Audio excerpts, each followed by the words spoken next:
Hello नमस्कार साथियों, GCP science classes में आपका हार्दिक अभिनंदन है। जैसा कि बेटा हम पढ़ रहे हैं फिजिक्स और केमिस्ट्री के अनसॉल्व पेपर को, जिसमें केमिस्ट्री का 6वां सेट चल रहा है। बहुत ही जल्द केमिस्ट्री का 7वां सेट भी कंप्लीट कराएंगे और दिसंबर में हम उम्मीद करेंगे कि 10 दिन तक चैप्टर नंबर 1, 2 और 3 तक आप लोगों को न्यूमेरिकल्स करा दिए जाएं। इसके अलावा जितने भी इम्पोर्टेंट प्रश्न आते हैं फर्स्ट पेपर से, उन प्रश्न को करा दिए जाएंगे। फिर हम चले जाएंगे सेकंड भाग की ओर और सेकंड भाग को लगभग में 5 से 6 दिन के अंदर जितनी भी इम्पोर्टेंट प्रक्रियाएं हैं उनको करा देंगे। क्लियर? और उसके बाद 2023 के सेट करवाएंगे। तो इसी प्रकार फिजिक्स में भी यही करेंगे। तो बस आप लोग अपना लगातार सपोर्ट बनाए रखें, जिससे हम ज़्यादा से ज़्यादा वीडियो आपके सामने ला सकें। तो जैसा कि हम केमिस्ट्री के अंदर क्वेश्चन नंबर 4 के गा तक पढ़ चुके थे, आज हम आपके सामने लेकर आए हुए हैं 4 का घ क्वेश्चन। और 4 का घ क्वेश्चन बोल रहा है लेंथेनॉइड संकुचन को कारण सहित स्पष्ट कीजिए। तो सबसे पहले समझेंगे लेंथेनॉइड संकुचन।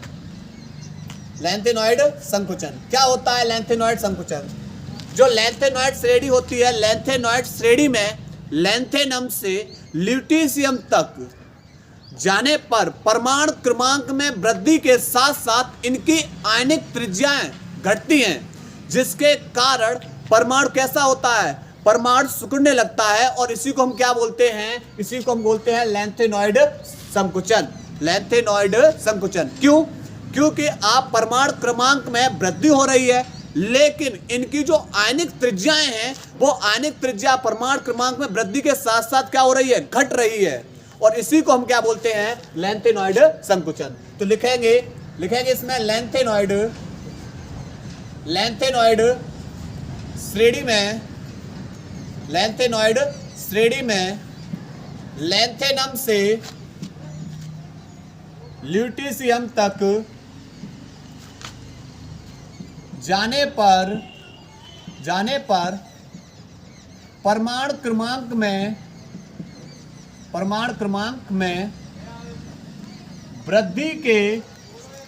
वृद्धि के साथ साथ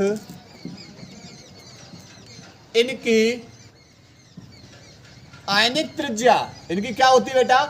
आयनिक त्रिज्या निरंतर घटती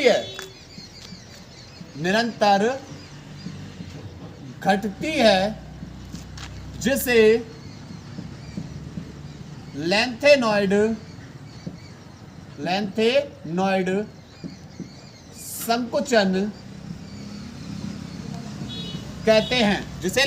संकुचन कहते हैं। ये इसका फर्स्ट पार्ट हो गया। अब हमसे पूछा है सेकेंड पार्ट। Zn2+ सफेद लवण होते हैं, जबकि कॉपर Cu2+ लवण नीले रंग के होते हैं। क्यों? देखो, सबसे पहले हम Zn2+ पहले जिंक 30 का इलेक्ट्रॉन विन्यास करेंगे। क्या होता है इसका इलेक्ट्रॉन विन्यास? तो इसका इलेक्ट्रॉन विन्यास होगा 1s2 2s2 2p6 3s2 3p6 4s2 और 3d10। क्लियर? लेकिन हमें इसके बाद अब क्या करना है? Zn2+ का इलेक्ट्रॉन विन्यास। अब 2+ कब आया होगा? इसने अपने बाह्यतम कोश से कितने इलेक्ट्रॉन त्यागे होंगे? 2, तभी 2+ आएगा। अगर 3 इलेक्ट्रॉन त्यागेगा तो 3+ आएंगे। तो बेटा इस पे 2+ आने का मतलब ये हुआ कि इसने बाह्यतम कोश से कितने इलेक्ट्रॉन त्यागे? 2। बाह्यतम कोश मतलब कौन सा है? 3 के बाद बेटा कौन सी संख्या आती है? 4। तो 4 से इसने कितने इलेक्ट्रॉन त्यागे हैं? 2 इलेक्ट्रॉन त्यागे हैं। तो करेंगे 1s2 2s2 2p6 3s2 3p6 4s में बेटा रह गया 0 और 3d बेटा कितना है? 10। ठीक है, ये हो गया जिंक का इलेक्ट्रॉन विन्यास। ऐसे ही अब हम करेंगे कॉपर 29 होता है और कॉपर 29 का इलेक्ट्रॉन विन्यास करेंगे 1s2 2s2 2p6 3s2 3p6 4s1 और 3d10। क्योंकि यह एक अपवाद में होता है। इसका डी कक्षक स्थायी करने के लिए बाह्यतम कोश से एक इलेक्ट्रॉन कहां चला जाता है? डी के अंदर। लेकिन यहां पर हमें करना किसका है? कॉपर 2+ का इलेक्ट्रॉन विन्यास। 2+ का मतलब इसने पहले एक इलेक्ट्रॉन अपने बाह्यतम कोश से त्यागा होगा और एक इलेक्ट्रॉन जो इससे पहले वाला कोश है उसके उपकोश से, यानी एक डी से इलेक्ट्रॉन और एक एस से, तभी तो बेटा इसके कितने इलेक्ट्रॉन त्याग पाएगा? 2। तो अब इलेक्ट्रॉन विन्यास करेंगे 1s2 2s2 2p6 3s2 3p6 4s से जब एक इलेक्ट्रॉन त्याग गया, इसमें 0 रह गया, लेकिन त्यागने कितने 2, तो 3d 10 है, 10 में से एक त्याग देगा तो बचे कितने 9। अब इसके डी कक्षक में देखते हैं बेटा कितने इलेक्ट्रॉन है, डी में कितने इलेक्ट्रॉन भरते हैं 10।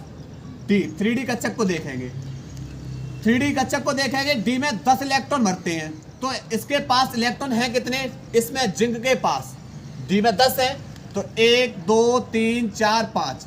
सबसे पहले हम बेटा किसको भरते हैं इलेक्ट्रॉन को, अयुग्मित इलेक्ट्रॉन। पहले कैसे भरते हैं, पहले भरते हैं अयुग्मित इलेक्ट्रॉन, इसका सिंबल ये हो गया। फिर बचे इलेक्ट्रॉन, जो इलेक्ट्रॉन बचते हैं उनको फिर युग्मित करते हुए चलते हैं, उनको हम क्या करते चलते हैं, युग्मित इलेक्ट्रॉन। और युग्मित इलेक्ट्रॉन इस तरीके से, लेकिन 5 इलेक्ट्रॉन भरे 6 माह। अब युग्मित करना शुरू कर दो, 6 7 8 9 और 1 10। ऐसे ही अब कॉपर के अंदर आ जाएंगे।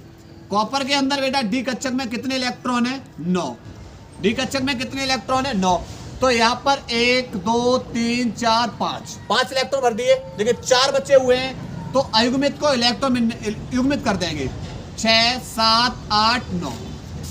अब देखो यहाँ पर डी कक्षक इसका कैसा है पूर्ण, डी कक्षक कैसा है पूर्ण, और इसका डी कक्षक कैसा है अपूर्ण, यानी इसके अंदर एक अयुग्मित इलेक्ट्रॉन है, और अयुग्मित इलेक्ट्रॉन किसको दर्शाते हैं, रंगीन गुण को। अयुग्मित इलेक्ट्रॉन किसको दर्शाएंगे, रंगीन गुण को, और युग्मित इलेक्ट्रॉन किसको दर्शाएंगे, रंगहीन गुण को। डी कक्षक पूर्ण होने के कारण, डी कक्षक पूर्ण होने के कारण जो ये हमारा Zn2+ है सफेद होते हैं। Zn2+ कैसे होंगे, सफेद, और इसी प्रकार Zn2+ सफेद लवण होते हैं, सफेद लवण होते हैं। और डी कक्षक अयुग्मित इलेक्ट्रॉन के कारण Cu2+ लवण नीले रंग के होते हैं, नीले रंग के होते हैं। क्लियर। क्वेश्चन नंबर 4 का ग नोट करेंगे, इसके बाद आगे क्वेश्चन करा रहे हैं। इसके बाद बेटा क्वेश्चन नंबर 5 का क, और 5 का क क्वेश्चन क्या बोल रहा है, पहला पार्ट, सीसा संचायक बैटरी के डिस्चार्ज होते समय होने वाली रासायनिक अभिक्रियाओं को लिखिए। देखो तो सीसा यहां पर लिखेंगे, सीसा संचायक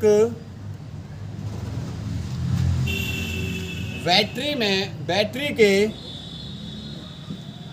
डिस्चार्ज होते समय होने वाली रासायनिक अभिक्रिया। रासायनिक अभिक्रिया क्या है, रासायनिक अभिक्रिया, सबसे पहले रासायनिक अभिक्रिया देखो, यहां पर जो बैटरी सीसा संचायक बैटरी होती है, इसके अंदर भरा होता है H2SO4। कौन सा अम्ल भरा हुआ, H2SO4। और यहां पर जो एनोड पे, किस पे बेटा, एनोड पर उपस्थित होती है लेड की छड़ें, और कैथोड पर उपस्थित होती है लेड डाइऑक्साइड की छड़ें। अब इसके अंदर एनोड की जो छड़ होती है, एनोड की छड़ वो लेड की बनी होती है, लेकिन कैथोड पर कैथोड की जो छड़ होती है वो लेड डाइऑक्साइड की होती है। अब क्या होगा, लेकिन इसके अंदर जो द्रव भरा होता है वो कौन होता है, सांद्र H2SO4। जो विद्युत अपघट्य होगा वो कौन होगा, H2SO4। तो यहां पर H2SO4 से SO4 2- क्रिया करेगा।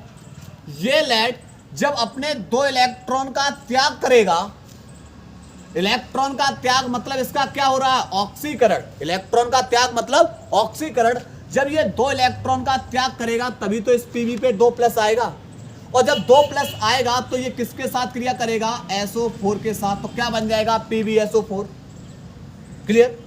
लेड ऑक्साइड H2SO4 में SO4 2- प्लस में जो एच आयन मुक्त हुई हैं उन एच आयन के साथ क्रिया करेगा।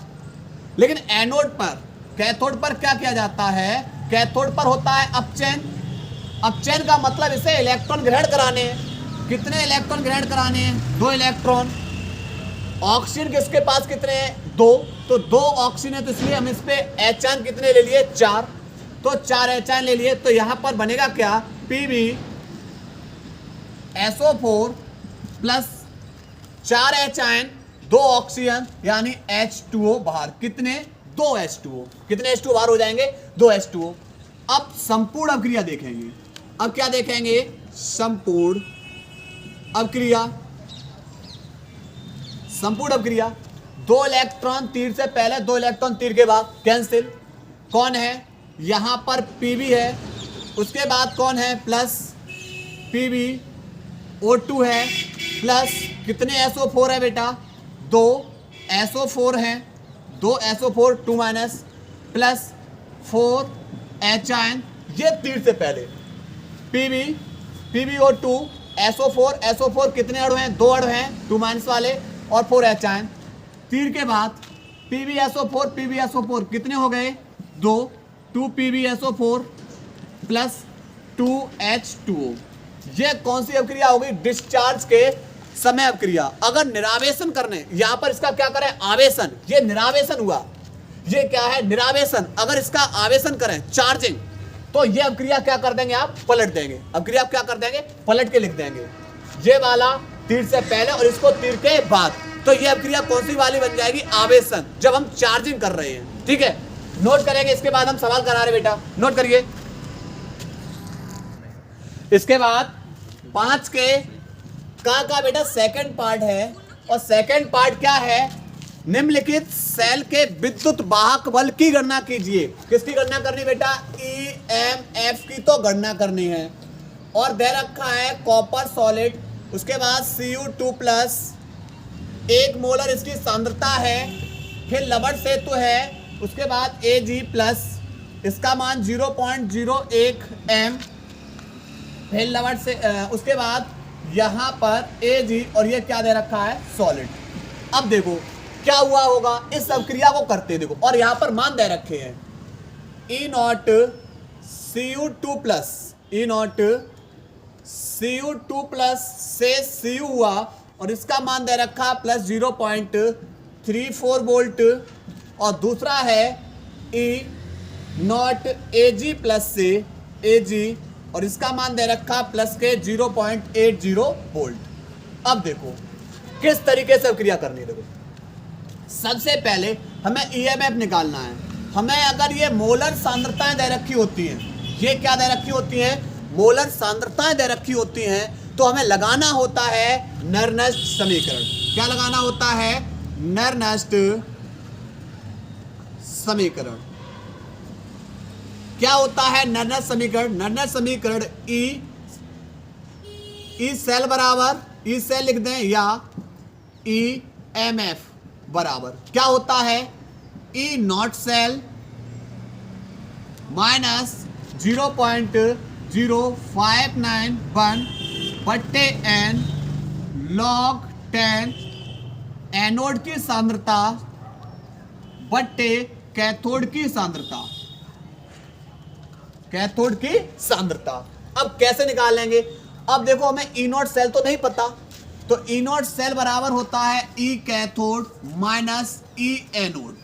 क्या लगा देंगे? E cathode minus E anode, minus 0.0591 बट्टे n log 10 एनोड की सांद्रता बट्टे कैथोड की सांद्रता, बट्टे कैथोड की सांद्रता।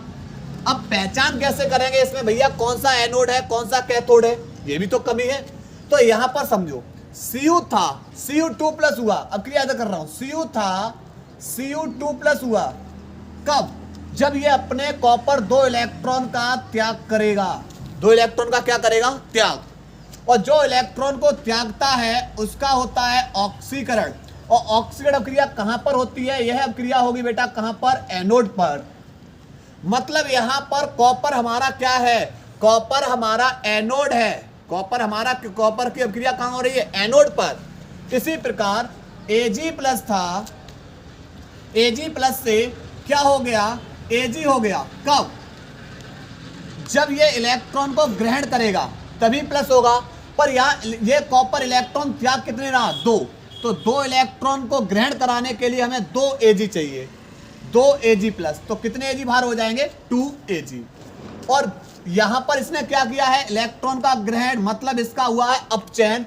और अपचयन अभिक्रिया कहां पर होती है, यह अभिक्रिया होती है कैथोड पर। कहां पर होगी, कैथोड पर। तो यहां पर बेटा हमने पहचान कर लिया, जो इलेक्ट्रॉन का त्याग करता है ऑक्सीकरण, और ऑक्सीकरण होता है हमारा एनोड पर। जो इलेक्ट्रॉन को ग्रहण करता है मतलब अपचयन, और अपचयन क्रिया कहां पर होगी, यह हमारी होगी कैथोड पर। ठीक है, तो अब यहां से करना क्या है, तो हम पहचान कर लेंगे। अब तो यहां पर कैथोड हमारा कौन बना, कैथोड हमारा ये रहा सिल्वर, और सिल्वर का बेटा मान दे रखा है 0.80 माइनस। एनोड हमारा ये दे रखा है, ये प्लस का, ये माइनस का, प्लस माइनस माइनस 0.34 माइनस 0.0591 बट्टे कितने इलेक्ट्रॉन का स्थानांतरण हुआ, 2 इलेक्ट्रॉनों का। कितने का इलेक्ट्रॉन स्थानांतरण हुआ, 2 का। तो बट्टे 2 log 10। एनोड पर बेटा कौन है, एनोड की सांद्रता, एनोड पर Cu2 प्लस है, Cu2 प्लस की सांद्रता लगानी है, बट्टे कैथोड पर कौन है हमारा, Ag प्लस है। पर Ag हमारे हैं कितने, 2। Ag हमारे कितने हैं, 2 प्लस। ठीक है, अब क्या करना है, मान लगाना है। देखो इसे घटाएंगे तो 0.80 में दशमलव के नीचे दशमलव बचा कितना, 6, और यहां पर बचेगा 7, यहां पर 0.46। तो यहां पर मान कितना बचेगा बेटा, इधर लिख दे रहा हूं, EMF बराबर, ये घटा के आएगा 0.46 माइनस 0.0591 बट्टे 2 log 10। कॉपर की Cu2 प्लस की सांद्रता 1 बट्टे यहां पर जो सिल्वर की सांद्रता कितनी है बेटा, 0.01 पर 2 बार है, इसलिए इसे कितने बार है, 2 बार है, 2 Ag है तो 2 बार मान लगाएंगे। 0.01 दशमलव हटा ऊपर 2 0, दशमलव हटाया ऊपर के 0, 2 0 यानी 2 0। क्लियर? तो यहां से हो जाएगा 0.046 माइनस 0.0591 बट्टे 2 log 10। उसके बाद यहां पर लिख सकते हैं 10 की पावर के कितनी है, 4। 10 की पावर कितनी हो जाएंगी, 4। 4 को क्या कर लेंगे, आगे ले लेंगे। तो यहां से 0.46 है बेटा, यहां पर 0.46 माइनस 0.0591 बट्टे 2। एक फॉर्मूला होता है log m की पावर n, तो n आगे आ जाएगा तो n log m। तो 4 को आगे ले लेंगे और यहां पर log 10 आधा 10। क्लियर? और log 10 का वैल्यू, log 10 आधा 10 का वैल्यू कितना होता है, 1। तो ये पूरा कितना हो जाएगा, 1। कितना हो जाएगा, पूरा 1। तो 0.46 माइनस 0.0591 बट्टे 2 और इनटू में कितना, 4। 2 से ये कितने बार कट जाएगा, 2 बार। 2 से ये 4 2 बार कट जाएगा। ठीक है, अब 2 का गुणा कर देंगे। 0.46 माइनस 2 1 कम 2, 2 9 18, 2 पंजे 10 और 1 11। और यहाँ पर क्या अंक बाद दशमलव है, 1 2 3 4, 4 अंक बाद दशमलव है, 1 2 3 और 1 4, दशमलव यहाँ आ जाएगा 4 अंक बाद। ठीक है, अब इसमें से इसे घटा देंगे। क्लियर? तो कितना घटाएंगे, देखो 0.46 दशमलव के नीचे दशमलव 1 1 8 2 ऊपर 2 0, यहाँ पर बचेगा 8, यहाँ पर 9 9 में से 1, यहाँ 5 5 में से 1 गया 4 और 4 में से यानी 0.3418 ये बेटा हमारा निकलेगा विद्युत वाहक बल। क्लियर? नोट करें बेटा इस सवाल को, 5वें के का को। इसके बाद बेटा क्वेश्चन नंबर 5 का ख, और 5 का ख प्रश्न क्या बोल रहा है, प्रश्न बोल रहा है किसी अभिक्रिया के वेग पर उत्प्रेरक का क्या प्रभाव पड़ता है। फिर हमें दे रखा है सवाल क्या दे रखा है, सवाल दे रखा है। देखो अगर आप किसी भी अभिक्रिया में उत्प्रेरक ले रहे हो तो उत्प्रेरक लेने से अभिक्रिया का वेग बढ़ जाता है। अभिक्रिया का क्या हो जाएगा, वेग बढ़ जाता है, क्योंकि इसका कारण यह है कि उसकी संक्रियण ऊर्जा का मान कम हो जाएगा और संक्रियत अणुओं की संख्या बढ़ जाती है। संक्रियत अणुओं की संख्या बढ़ जाती है।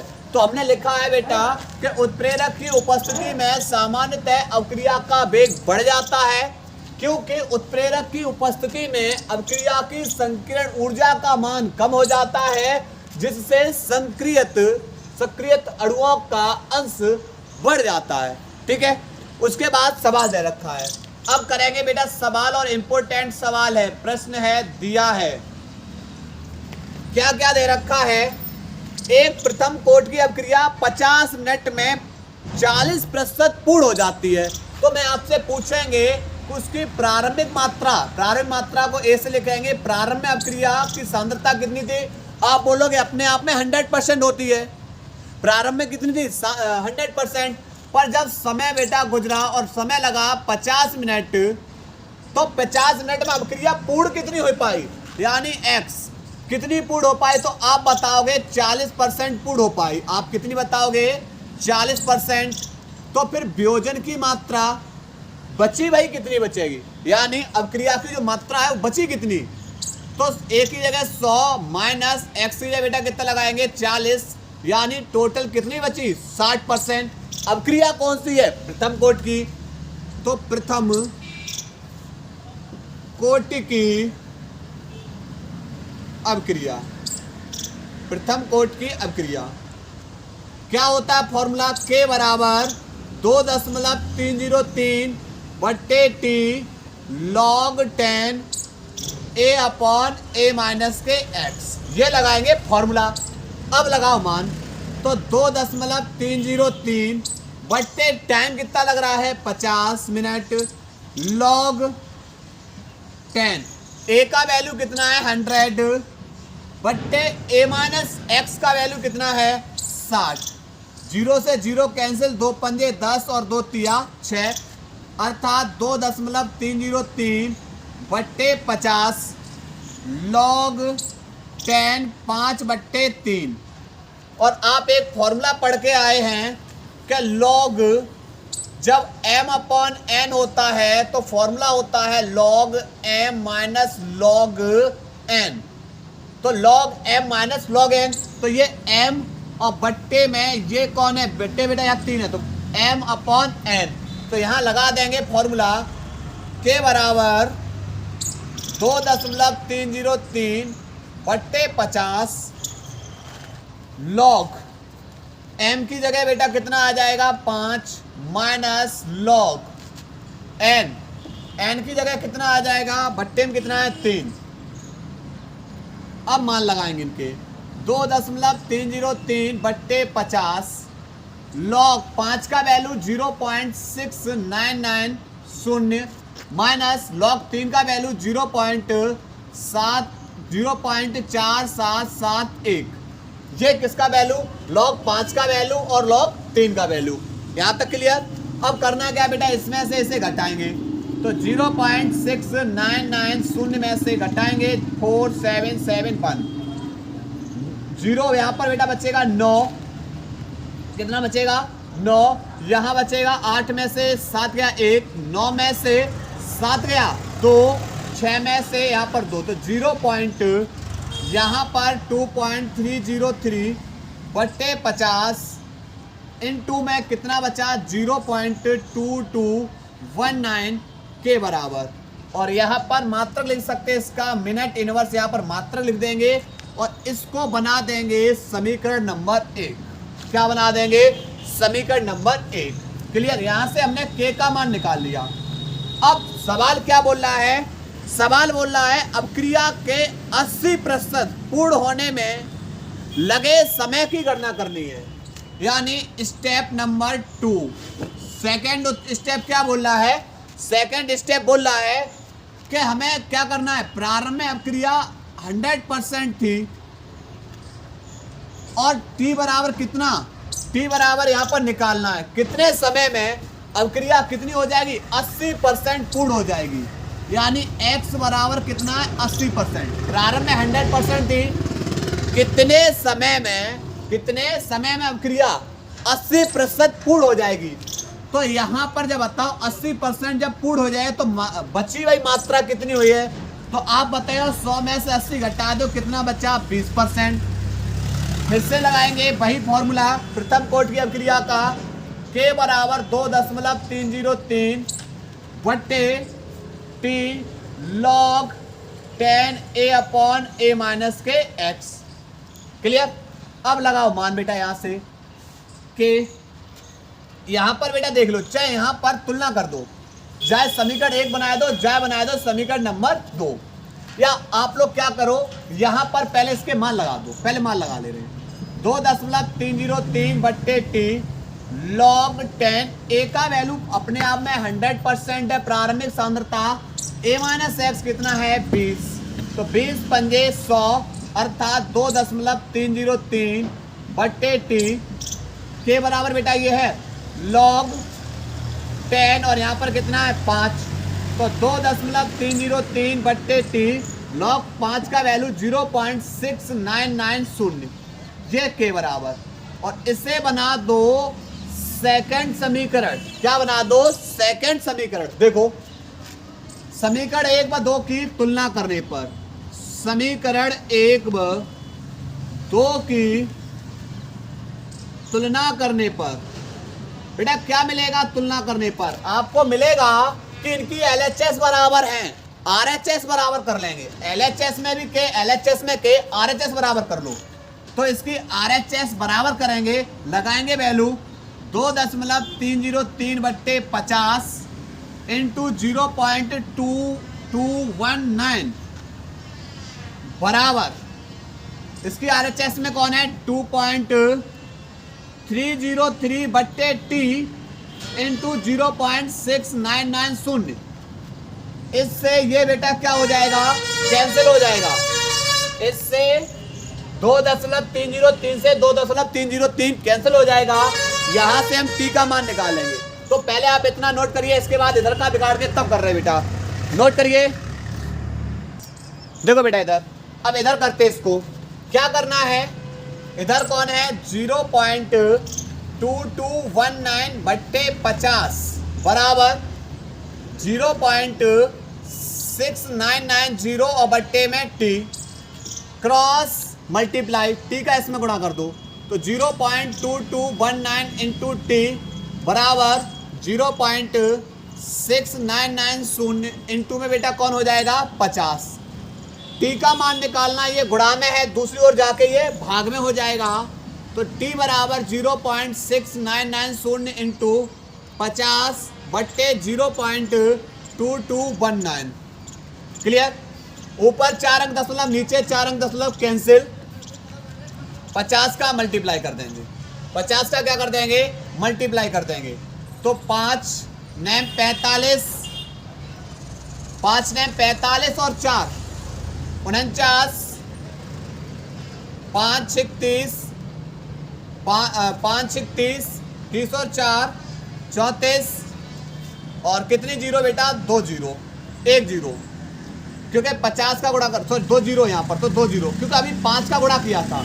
5 का गुणा करेंगे, 5 ने 45 हासिल 4, 5 ने 45 और 4 49, फिर हासिल 4, 5 30 और 4 34 और 2 जीरो हैं, बट्टे में 22 19। इसका भाग दे दीजिए बेटा, हमारा आंसर क्लियर है। तो 22 19 का भाग करेंगे 34 95 00। ये देखो 22 ये 34, क्यों 22 दूनी 44 है, तो एक बार जाएगा 22 19, बचेगा 15 में से 9 गए 6, 8 में से 1 गया 7, यहाँ पर 2, यहाँ 1 और 0। उसके बाद 2 8 8 बार देखते बेटा, 8 बार जा सकता है क्या, यहाँ पर 8 बार जाएगा, देखते हैं। 8 ने 72 7 और 8 ने 8 दूनी 16, नहीं जाएगा बेटा, यहाँ पर नहीं जाएगा, यहाँ पर 7 बार देखते हैं। 7 सत्ते 49, 7 सत्ते 49, हासिल 4, 7 एकम 7 और 4 11, 7 दूनी 14, 14 और 1 15, 7 दूनी 14, 7 दूनी 14 और एक कितना हो जाएगा 15, 7 बार भी नहीं जाएगा बेटा यहाँ से, 6 दूनी 5 बार देखते हैं बेटा, 5 बार देखते हैं। 5 चौक 20, 5 ने 45, 5 ने 45, 5 एकम 5 और 4 9, 5 दूनी 10, 5 दूनी 10 और 1 11, 5 बार गया। बचा कितना 5, यहाँ पर 15 में से 9 गया 6, यहाँ 6 0 1, अब किसका उतारा लेंगे 0 का। क्लियर, यहाँ पर 0 का उतारा लेंगे। 7 बार जाएगा बेटा, 7 सत्ते 49, 7 सत्ते 49, हासिल 4, 7 एकम 7 और 4 11, 7 दूनी 14, 7 दूनी 14 और 1 15, 7 दूनी 14 और 1 15, यहाँ पर 7 सत्ते 49, हासिल 4, 7 एकम 7 और 7 और 4 11, 7 दूनी 14 और 1 15, 7 दूनी 14 और 1 15, बचेगा 1, यहाँ पर 4 में से 1 गया 3, यहाँ पर 6 में से 1 1, अब भाग जाएगा नहीं 10 लगाएंगे 0 बढ़ा लेंगे। क्लियर, तो यहाँ पर अब कितने बार जाएगा ये 4 बार, तो 157.4 मिनट ये हमारा क्या होगा आंसर। क्योंकि यहाँ पर आपका थोड़ा बहुत आंसर बेटा अलग आ सकता है, क्योंकि यहाँ पर लॉग के मान की वजह से, यहाँ पर लॉग के मान की वजह से हल्का सा आंसर इधर उधर हो सकता है।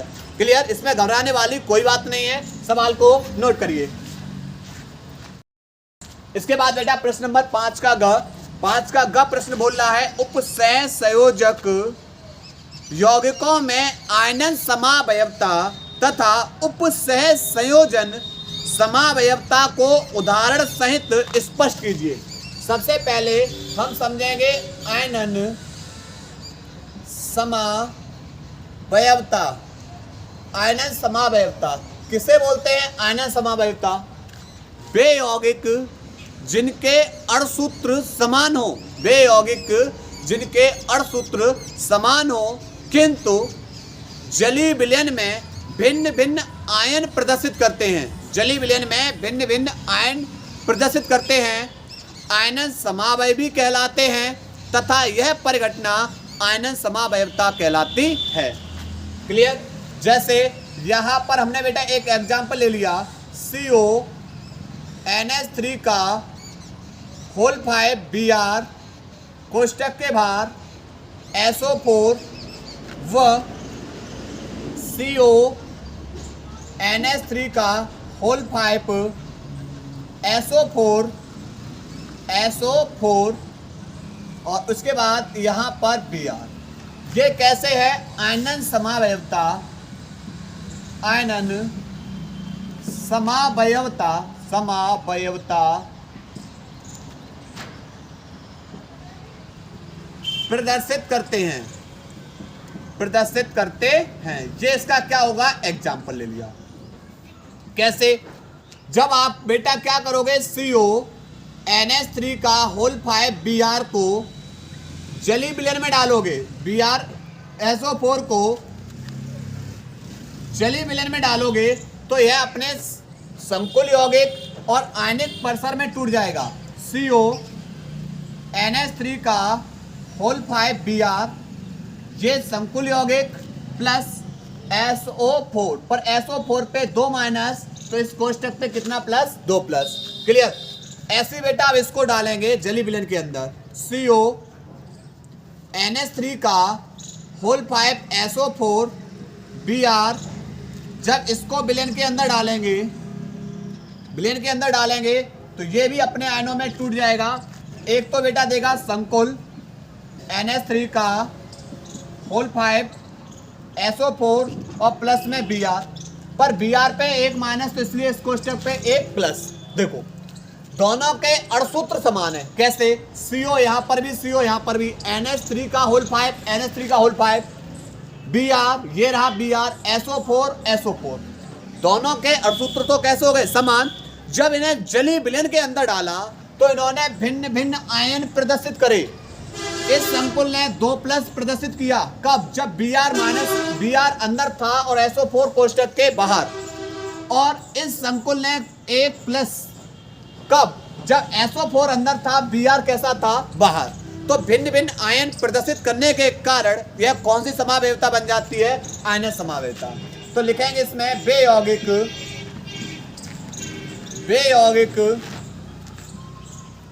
जिनके अणुसूत्र तो समान होते हैं परंतु जलीय विलयन में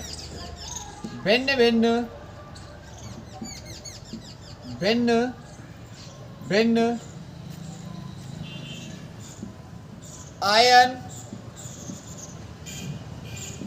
प्रदर्शित करते हैं। ऐसे यौगिक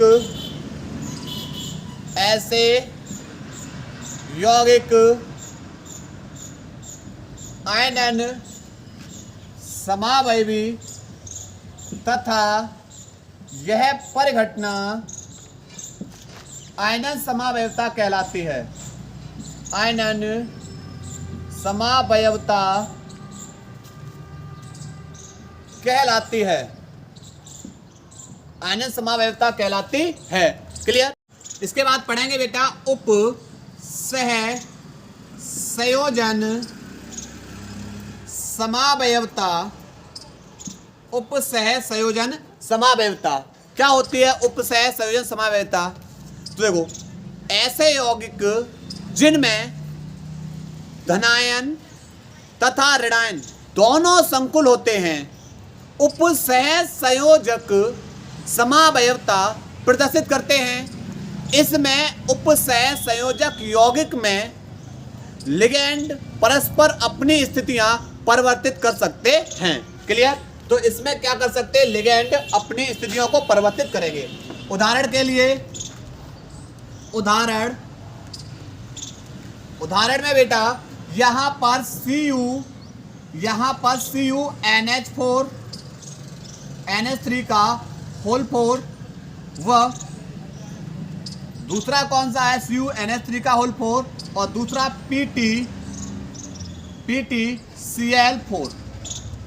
ये बेटा एक उदाहरण है। अब ये क्या करेंगे? इसमें जो केंद्रीय धातु परमाणु से जुड़े हुए लिगेंड ने ये क्या कर सकते हैं? अपनी स्थितियों को परिवर्तित कर सकते हैं। यानी Cu के पास किसको भेज सकते हैं? Cl को। अब कितनी Cl? 4, क्योंकि NH3 कॉपर से NH3 कितने जुड़े हुए? 4।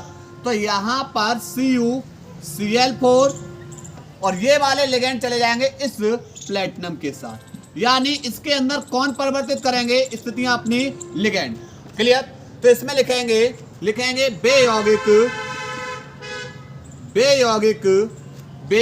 बेयौगिक जिनमें धनायन तथा ऋणायन दोनों संकुल उपस्थित होते हैं। उपसह संयोजन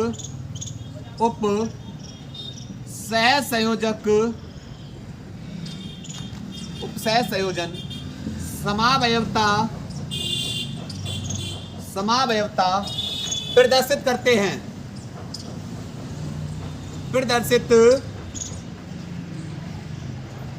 करते हैं। इसमें उपसह संयोजक यौगिक में लिगेंड अपनी स्थितियां परिवर्तित कर सकते हैं। लिगेंड अपनी स्थितियां परिवर्तित कर सकते हैं। क्लियर? तो नोट करेंगे क्वेश्चन नंबर 5 के गा को। के बाद बेटा 5 के गा का ही सेकंड पार्ट है। सेकेंड पार्ट, और इसमें पूछा है उपसह संयोजन यौगिकों के IUPAC नाम लिखिए। पहला है CO Cl2 En का होल ट्वाइस और यहाँ पर Cl2 Cl, और दूसरा है बेटा यहाँ पर Fe का होल Fe4 कोष्टक के अंदर Fe Cn और यहाँ पर 6 और यहाँ पर होल ट्वाइस। देखो En को बोलेंगे एथिलीन डाइएमीन और Cl को बोलेंगे क्लोरिडो। तो यहाँ पर कितने हैं बेटा? 2। तो यहाँ पर 2 के लगाएंगे डाई क्लोरो या क्लोरिडो, डाई क्लोरो या क्लोरिडो, कुछ भी लिख सकते हैं, क्लोरो या क्लोरिडो। उसके बाद एथिलीन डाइएमीन, तो En के अंदर पहले से ही डाई आया हुआ है। En का मतलब क्या है? Ethylene diamine. तो यहाँ पर डाई शब्द आया है, तो 2 के लिए यहाँ पर किसको लगाते हैं? बिस को। 3 के लिए ट्रिस्को। तो डाई क्लोरिडो बिस डाई एथिलीन। उसके बाद धातु कौन है हमारी? कोबाल्ट। धातु कौन है? कोबाल्ट। और इस धातु की ऑक्सीजन संख्या लिखनी है, और कोष्टक के बाहर कौन है? Cl। तो Cl को मैं नीचे लिख दे रहा हूँ क्लोराइड। क्लियर? क्लोराइड। अब इसकी ऑक्सीजन संख्या कितनी निकलेगी? तो 1 Cl पे 1 माइनस पर 2 Cl पे 2 माइनस इसकी, और En ये हमारा उदासीन लिगेंड है, ऑक्सीजन संख्या 0। तो 2 माइनस और 1 माइनस 3 माइनस, दूसरी तरफ जाके प्लस के 3, इसकी ऑक्सीजन संख्या 3 निकलेगी। इसका नाम होगा आयरन। कोष्टक के अंदर देखो यहाँ पर 6, यहाँ पर कौन है? Cn है, तो हेक्सा